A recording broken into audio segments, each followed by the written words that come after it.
So, a big win for Kuo-yu, taking virtually nearly 20% more of the landline ballot than his second-place contender Terry Guo. I think you used the right word, big, right? This result is a resounding victory for Kuo-yu. Now, to be fair to all involved, this was consistent with some of the polls that we have been seeing over the previous few days. So after the several weeks, months of campaigning, as the polls, the actual Kuomintang telephone polling began, there were some private polling that had been in the news in recent days from media. There was one from a political party that showed that it was looking like this result. So we shouldn't be too surprised because it was consistent with what the polls and other signals had indicated.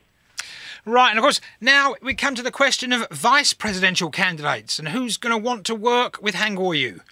Well, it's a little early to make that prediction. You know, there were some candidates who lost big today. Zhou Xiwei, Zhang Yazhong, Zhu Lilun, the former presidential candidate of Kuomintang. Their names are certainly going to be in the mix. Whether or not it fits their career goals or they're a good personality fit for Kuo-yu remains to be seen. There are other people who are thinking of running for president. One whose name is often mentioned is Simon Zhang Sanzheng, who was the premier at the very end of the Ma Ying-jeou administration. People say he's running for president simply to be a vice presidential candidate.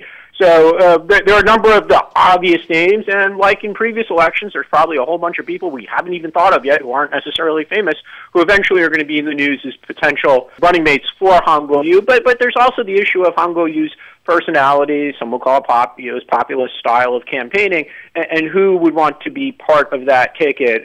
So a lot of variables in play, and we'll see this play out over the next few weeks. And of course, the other big question, what next for Terry Guo? Will he give up and go back to Honhai, or will he run as an independent?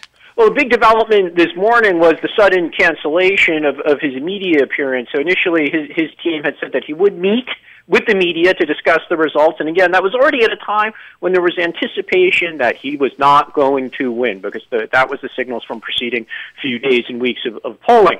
But he was going to meet the media. Then this morning, his spokesperson said, no, we're going to change that to just issuing a statement. He's exhausted, family matters that he needs to attend to because he's been campaigning nonstop. But that kind of goes with campaigning, right? Your health is going to suffer. You're not going to see your family.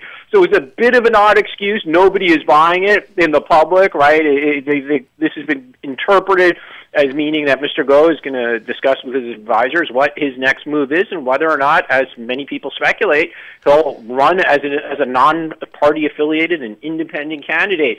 So it's certainly a possibility, and that's going to get a lot of attention, and there'll be pressure from the Kuomintang. Mr. Guo, please, we need your support. Of course, they would love to have his financial support, but they'd want him not to peel off voters from either the middle or from the Kuomintang. So, of course, the Kuomintang will be pressuring him not to run as an unaffiliated candidate, and those conversations are probably going on as we speak.